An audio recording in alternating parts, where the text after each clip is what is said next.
Hello again. So we're here and we're in the book of Matthew.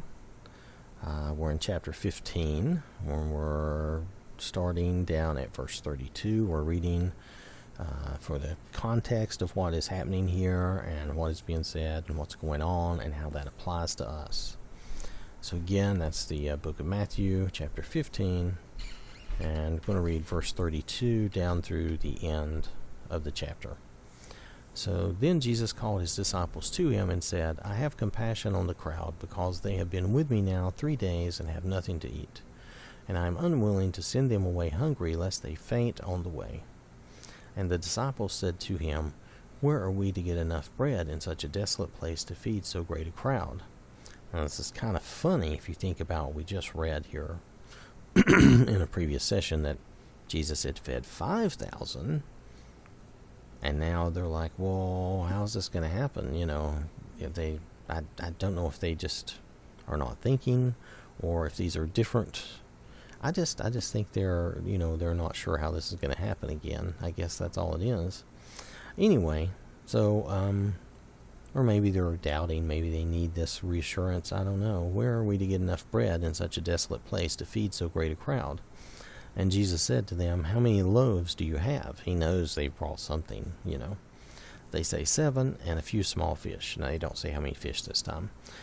But they have 7 loaves. So basically, again, they had brought some food for themselves, which is normal. If you were out on some sort of trip back then, I'm sure you would have brought some sort of carryable food, portable food. And directing the crowd to sit down on the ground, he took the 7 loaves and the fish, and having given thanks, he broke them and gave them to the disciples, and the disciples gave them to the crowds. They all ate and were satisfied, and they took up 7 baskets full of the broken pieces left over. Those who ate were 4,000 men, besides women and children. And after sending away the crowds, he got into the boat and went to the region of Magadan. I'm going to say Magadan. That may not be correct. Most likely it isn't. I don't always have the best pronunciation, so sorry for those names. So, here again, I think Jesus is basically an example, a teaching to the disciples, reminding them that, God will provide.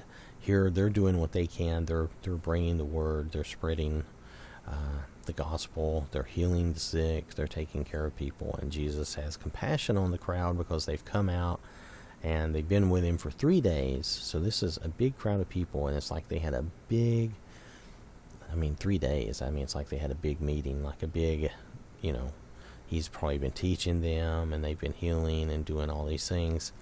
And he's unwilling to send them away hungry unless they faint on the way. He doesn't want people just dropping over while they try to make their way home. And here the disciples maybe still a little unsure. They're like, well, how are we going to feed them? This is a bunch of people again.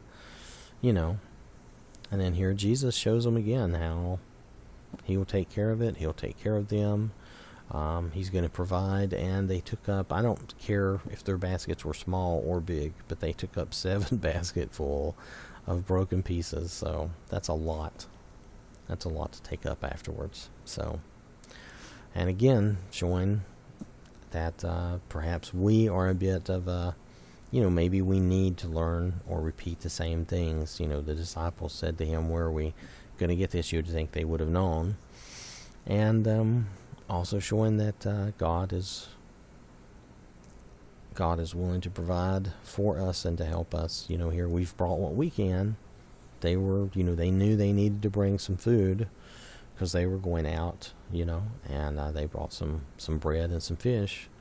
But they weren't thinking that they were going to bring food for 4,000 people, so they didn't. And, God took care of that. Jesus took care of that. The Lord took what they had and made it work, made it happen. So, and sometimes that's what happens in our lives. Sometimes we have to do what we can do. We supply as much as we can supply, and we put what we can into an endeavor for the Lord, and or even just in our normal lives. You do what you can for your work, or you do what you can for your home life, whatever it is, and you trust God to help you with the rest of it, and He does, and He helps us finish that out with what we're lacking. He fills in the pieces that we're missing, and I think that's an important thing to take from this. So, all right, we're going to move on to chapter 16 next. So thank you for listening, and God bless you.